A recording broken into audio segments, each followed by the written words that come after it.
¿Qué tal? ¿Cómo les va? Soy el doctor Mitidieri. Soy cirujano y me ha tocado andar varias veces por la zona de la axila y de la glándula mamaria. Por eso quiero hacer un repaso de la anatomía y tratar de darle a ustedes alguna información sobre aquellos puntos que es importante que ustedes recuerden, no solamente para este momento de la anatomía, sino también para el resto de su práctica médica. Como pueden ver, la axila se ubica entre la porción superior del tórax y del brazo. Fíjense que es una zona cubierta por piel. Ustedes saben que tiene una forma piramidal, forma de una pirámide cuadrangular, con el vértice truncado. Esa pirámide tiene una base que está dada precisamente por la piel, que es cóncava a ese nivel, que tiene abundantes glándulas sebáceas, sudoríparas y folículos pilosos.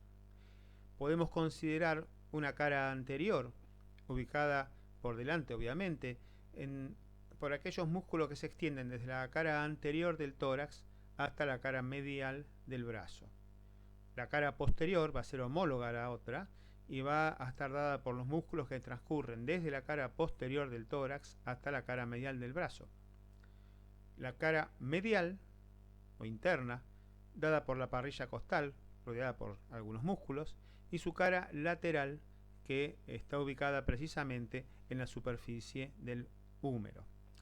El vértice, como les decía, está truncado, no existe tal vértice, sino que es una base más pequeña y corresponde a un orificio por el cual ingresan desde el cuello hacia el miembro superior una serie de estructuras vasculares y nerviosas que van a ser fundamentales para la movilidad de este miembro. La pared anterior de la axila está ocupada fundamentalmente por un gran músculo que es el músculo pectoral mayor.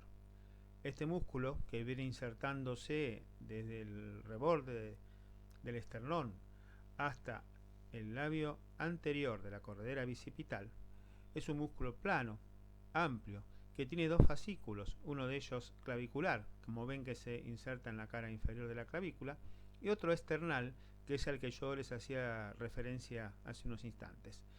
Este músculo va a ser de gran importancia para delimitar lo que sería la pared anterior de la axila. Una vez extraído el pectoral mayor, se ve el músculo pectoral menor y el músculo subclavio. El pectoral menor es un músculo que, insertándose en la apófisis coracoideas, se distribuye por las primeras 2 a 4 costillas o 5 costillas, y el subclavio, por su parte, está ubicado inmediatamente en la cara inferior de la clavícula. En la pared anterior, inmediatamente por debajo de la piel, se encuentra la glándula mamaria. Fíjense que la glándula mamaria está recubierta por una piel similar a la piel vecina, no tiene mayores diferencias, excepto por la presencia a nivel central de una estructura que sobresale de ella, que es el pezón. Es una estructura pigmentada en el cual desembocan los conductos galactóforos que llevan la leche desde los lobulillos mamarios hacia el exterior. Rodeando el pezón hay una zona redondeada, también pigmentada, se denomina areola. La areola tiene una piel irregular, se ve que tiene una coloración diferente, un poco heterogénea, por la presencia de unas pequeñas glándulas subcutáneas que se llaman tubérculos de Morgagni o tubérculos de Montgomery. Aquí podemos ver un corte sagital que pasa por la glándula mamaria. Fíjense que está en una línea verde lo que sería la fascia superficial. Esta fascia superficial es una fascia que está a lo largo de todo el cuerpo humano. El tejido celular subcutáneo en todas partes del cuerpo se divide en dos partes. Una porción areolar, areolar se refiere a aire, son como pequeños glóbulos livianos de grasa, y una porción laminar, en la cual se encuentra una lámina de tejido conectivo, que es precisamente esta fascia superficial. La fascia superficial contiene en su interior habitualmente vasos y nervios superficiales. En este caso, vemos que la fascia superficial, pintada en verde, que viene desde arriba, desde la región de la clavícula, se divide en dos hojas, y entre ambas hojas se encuentra la glándula mamaria. La fascia que está ubicada por delante, premamaria, permite delimitar un espacio entre ella y la piel que está ocupada obviamente por tejido celular subcutáneo, como ya lo habíamos dicho antes, que sería la grasa premamaria. La hoja posterior se ubica por detrás de la glándula y permite ver una cantidad de tejido celular subcutáneo que se ubica entre esta fascia y la aponeurosis del pectoral mayor. La aponeurosis del pectoral mayor es fácilmente disecable, es decir, este espacio es fácilmente despegable y uno puede ver muy bien, con cierta facilidad, la aponeurosis del músculo pectoral, ya que este espacio se puede despegar con maniobras romas, es decir, sin necesidad prácticamente de utilizar tijeras o elementos de corte en disección. Vamos a estudiar ahora la pared posterior de la axila. En primer lugar la vamos a ver desde adelante, es decir, extirpando el pectoral mayor, el pectoral menor, vaciando todos los elementos de la axila, arterias, venas, pedículos linfáticos, nervios, y de esa manera vamos a poder ver las estructuras musculares que forman la pared posterior de la axila. En estas estructuras vemos desde arriba hacia abajo el músculo subescapular, el teres minor o redondo menor, teres major, redondo mayor, y el latissimus dorsi, que es el músculo dorsal ancho. Estos cuatro músculos forman lo que sería la pared posterior de la axila. En este esquema, que es un poco más preciso, un poco más prolijo, vemos la inserción del músculo subescapular en lo que sería el troquín y la cresta ubicada por debajo de él, cresta subtroquiniana, que no es otra cosa que el labio posterior de lo que sería la corredera bicipital. Fíjense que por delante de esa cresta se encuentra la corredera bicipital, donde debería ir el tendón de la porción larga del bíceps, y por delante una cresta subtroquiteriana ubicada por debajo del troquíter, donde se insertaba el pectoral mayor. De tal manera que podríamos ver aquí la inserción de lo que sería la pared anterior, en este caso está extirpado el pectoral mayor, y la pared posterior, ambas por delante y por detrás respectivamente de la corredera bicipital. Si miramos la región dorsal, vamos a ver que existe un gran músculo en el esquema que está ubicado hacia la derecha, que viene insertándose desde la columna vertebral, desde las apófisis espinosas de las vértebras dorsales y lumbares, hacia lo que sería el fondo de la corredera bicipital, precisamente en la cresta que está ubicada por debajo, les decía, del troquíter. Ese músculo hace una inserción secundaria en lo que sería el vértice inferior de la escápula. Fíjense que en el esquema que está hacia la izquierda y hacia abajo está el músculo redondo mayor, que se inserta también en el ángulo inferior de la escápula y se dirige también hacia el fondo de la corredera bicipital. Es decir, que van a compartir junto con el dorsal ancho no solamente una continuidad anatómica, sino también funcional, ya que los dos prácticamente toman inserción distal en el mismo lugar y la inserción proximal en lo que hace la función del brazo podríamos tomarla en el ángulo de la escápula. En el esquema más pequeño hacia arriba se encuentra el redondo menor. El músculo redondo menor es como se ubica inmediatamente por encima del redondo mayor, llega hasta el troquíter, donde se va a insertar juntamente con los músculos supraespinoso e infraespinoso. Fíjense que el músculo subescapular, que está insertándose en el troquín, junto con el músculo supraespinoso, infraespinoso y redondo menor, que lo hacen en el troquíter, van a conformar lo que se denomina manguito rotador. Ya van a volver sobre este tema. Para estudiar la pared lateral de la axila, lo que hay que imaginar en este preparado sería la pared anterior y la posterior. Recuerden que la pared anterior es el pectoral mayor. Ustedes ahí pueden identificar la corredera bicipital y sabemos que el pectoral mayor se va a insertar en el borde anterior de la corredera bicipital.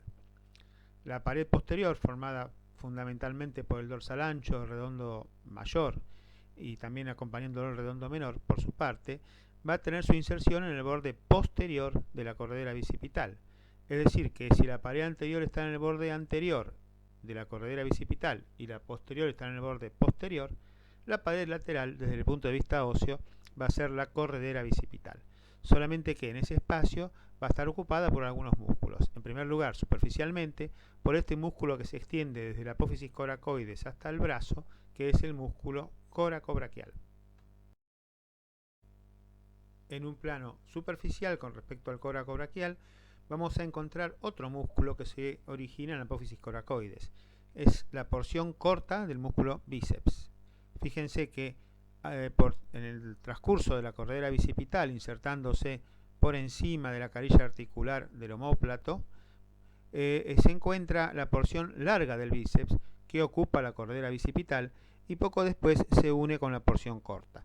Es decir, que podríamos decir que en la apófisis coracoides se extienden a partir de ella hacia distal tres músculos. Por un lado, la porción corta del bíceps, que la estamos viendo acá. Por otro lado, el coracobraquial, que está en un plano profundo respecto a este.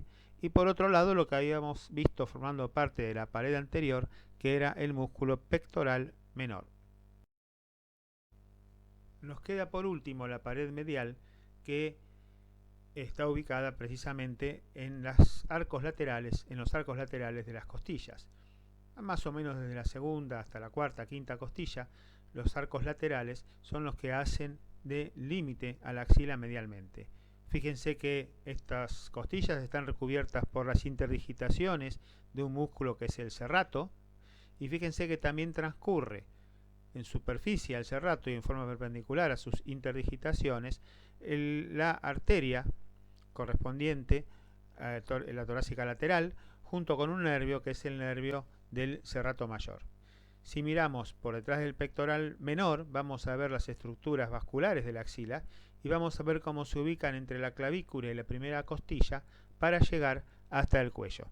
Ese espacio ubicado entre la clavícula y la primera costilla, en rigor entre el músculo subclavio y la primera costilla, sería el vértice de la axila.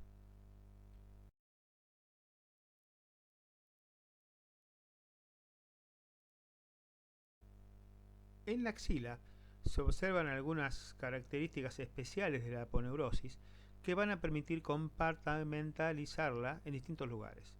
Es decir, vamos a tener un compartimiento anterior y un compartimiento posterior. Eso va a estar delimitado precisamente por las aponeurosis. Fíjense que en azul tenemos la aponeurosis del pectoral mayor por delante de ese músculo. Por supuesto también hay una hoja más delgada que va por detrás. Y fíjense que esa aponeurosis se dirige hacia posterior, hacia el dorsal ancho, ubicada en el plano profundo de la piel de la base de la axila. Pero no solamente tiene esa característica, sino que además va a dar un tabique que se dirige hacia arriba, va a rodear el pectoral menor y va a seguir hasta la clavícula. Es decir, vamos a tener una aponeurosis que se dirige desde la clavícula hasta el pectoral menor y hasta la base de la axila. Es la aponeurosis clavipectoroaxilar. Esto nos permite delimitar dos espacios claramente diferentes. Uno ubicado entre el pectoral mayor y el menor, es el espacio interpectoral. Eso no es la axila propiamente dicha. Ahí se encuentran algunos pedículos vasculares linfáticos, un poco de tejido adiposo, tejido conectivo.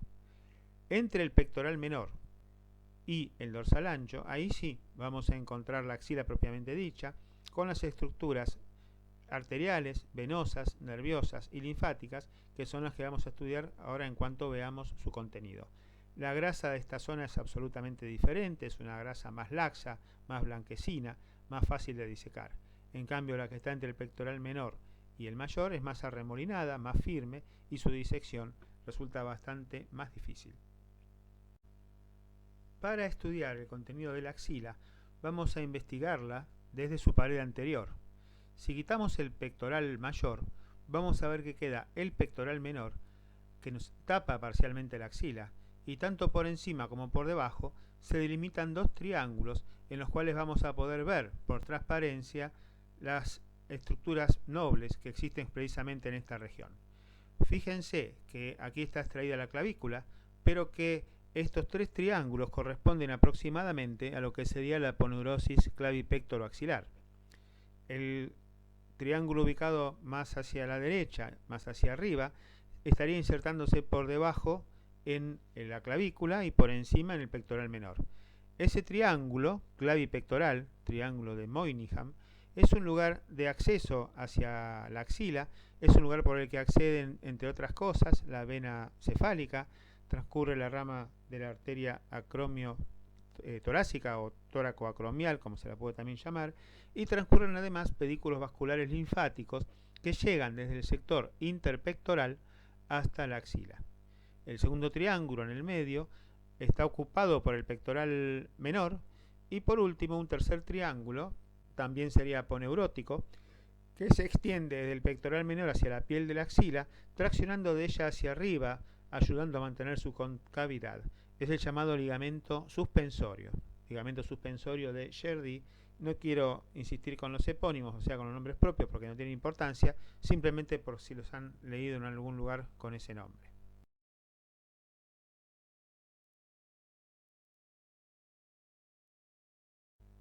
En este preparado hemos quitado, además de la clavícula, los triángulos que habíamos dibujado para remedar lo que sería la aponeurosis clavipectoroaxilar, de tal forma que queda a la vista el pectoral menor, perfectamente bien visible, bien disecado. Evidentemente, las estructuras nobles de la axila pasan por detrás del pectoral menor. Ese es el verdadero hueco axilar. Y vemos desde abajo hacia arriba, que es la forma en que abordaríamos a la axila quirúrgicamente, en primer lugar a la vena axilar, y después vemos la arteria y una serie de estructuras nerviosas que se ubican alrededor de la misma, a las cuales vamos a hacer referencia un poco más adelante. Una vez extraído el pectoral menor, vamos a ver en este esquema las distintas ramas de la arteria axilar. Vemos que de derecha a izquierda se encuentra en primer lugar la arteria subclavia y en el lugar donde se encuentra la primera línea negra se forma el cambio de nombre de la arteria de subclavia a axilar. En realidad es la misma arteria, solamente que uno le cambia el nombre al pasar por debajo, en este caso de la clavícula, pero la arteria es igualmente la misma. Vemos que entre la primera línea y la segunda línea negra hay una primera porción de la arteria axilar, la cual se va a ver como rama la arteria torácica superior.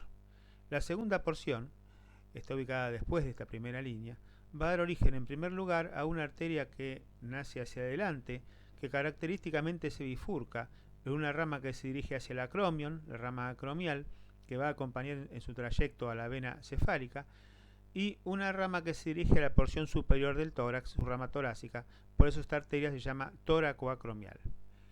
Posteriormente va a dar la arteria torácica lateral, que la habíamos visto antes en forma perpendicular a las interdigitaciones del serrato, acompañado por el nervio que precisamente inerva a este músculo.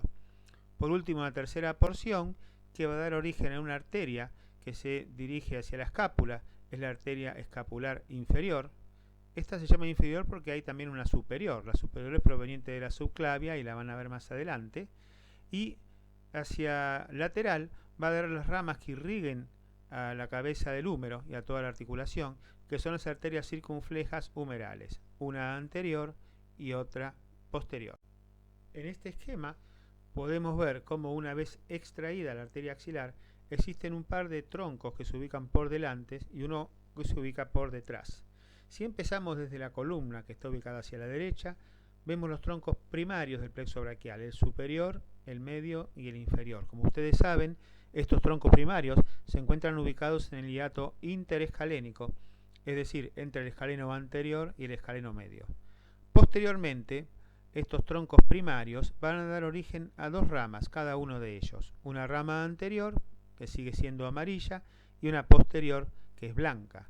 Las ramas anteriores del tronco superior y del medio dan origen al cordón lateral, mientras que el tronco inferior continúa como cordón medial. Estas dos estructuras se encuentran obviamente lateral y medialmente a la arteria axilar.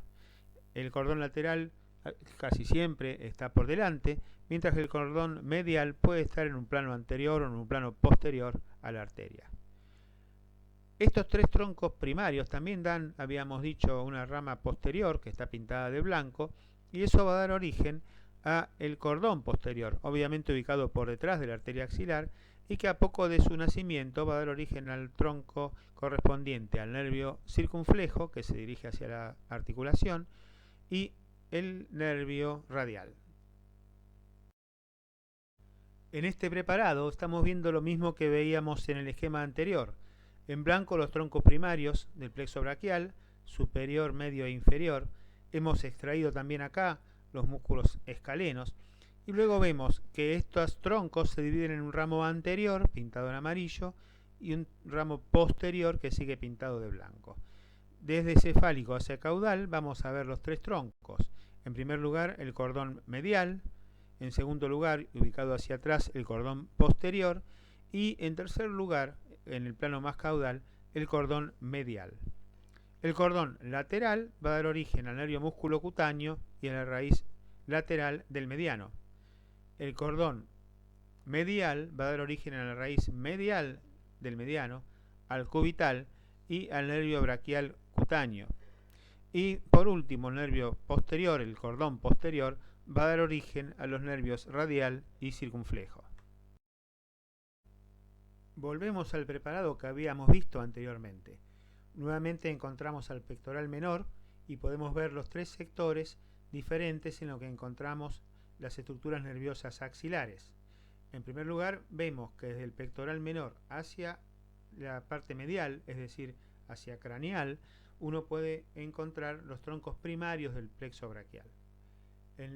Por detrás del pectoral menor, que es un segundo sector, podemos encontrar los cordones del plexo braquial, el lateral, el medial y el posterior. Y por debajo del pectoral menor tenemos un tercer sector axilar donde ya encontramos las ramas terminales del plexo braquial.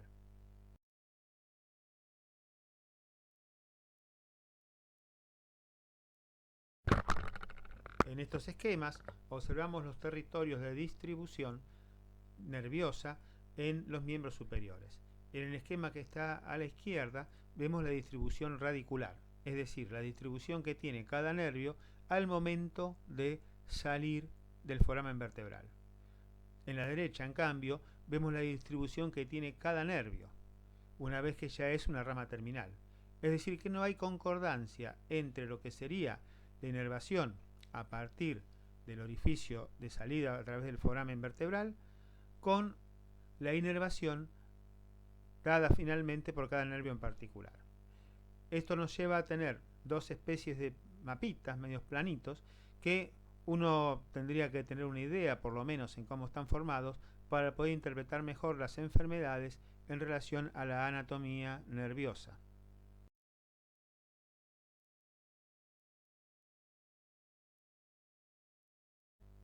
Por último, vamos a hablar de los linfáticos de la mama, que tienen una gran importancia precisamente porque se dirigen hacia la axila, y ver cuáles son los grupos ganglionares, los nodos linfáticos que encontramos en la axila.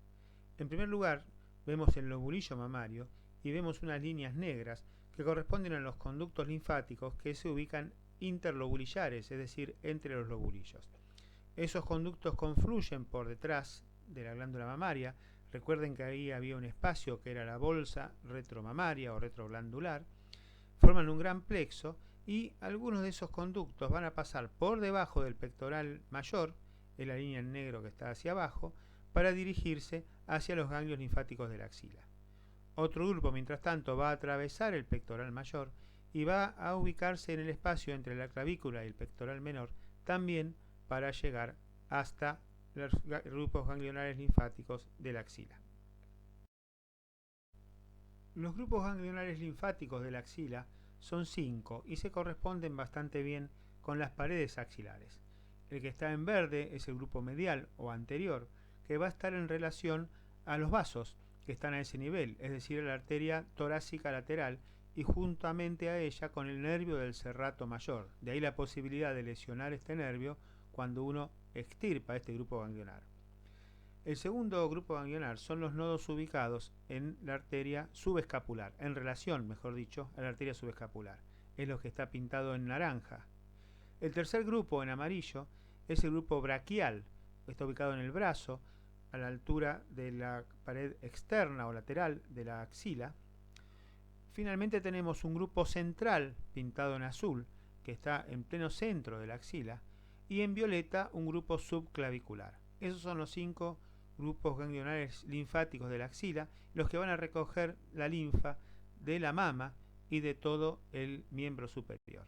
Existen algunas estructuras parietales, por supuesto, que también van a esos grupos ganglionares, como ser las paredes axilares, la pared torácica y también parte de la pleura. Bueno, nada más por hoy. Solamente me queda por dejarles un saludo, poder sacarnos más adelante las dudas que puedan aparecer y mostrarles, dejarles como tarea para el hogar la solución de este enigma. Esto es una arteriografía, es un estudio mediante el cual se ha logrado dibujar la arteria subclavia, la arteria axilar y sus ramas. Y bueno, les dejo como tarea para el hogar tratar de identificar las primeras 9. La número 10 la dejamos ahí. Así que bueno, después de un espacio tienen las respuestas correctas. Buena suerte y espero que pronto podamos encontrarnos personalmente en la facultad.